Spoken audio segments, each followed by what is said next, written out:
It's the end of week 7 and I'm on the top of a very tall peak in far north Queensland on Hamilton Island. Part of my training, I'm supposed to run 18 k's today, but as this is a small island, I've gone 2 k's across the beach and 3 k's up to the highest point called Passage Peak, and it's just the most beautiful spot. As soon as I get off the plane, when I usually land overseas, I go for a run because it gets rid of jet lag really well, but it also helps me kind of navigate the city before I have to go and do interviews or whatever it is that I'm doing there. So I always try and map out, like I'll look at the map and figure out where would be a good running route, or I'll ask someone in a hotel if that's where I'm staying, where they would recommend, because people always seem to know where good places to walk or run are.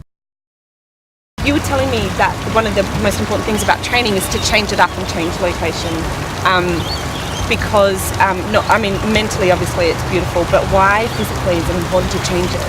Yeah, definitely. So I guess you're going to be racing in New York, so we're not going to be running around the streets of Sydney.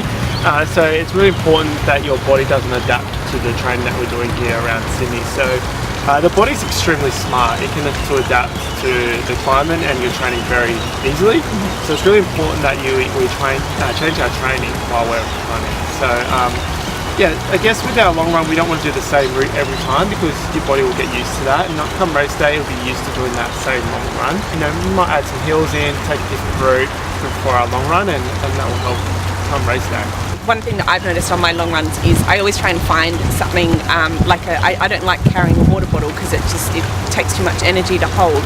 So I like always trying to find a drink fountain like the one behind me where I can stop about 5 k's in and have a drink. I mean, often if you're in a new city you won't know that, but there's little things like that.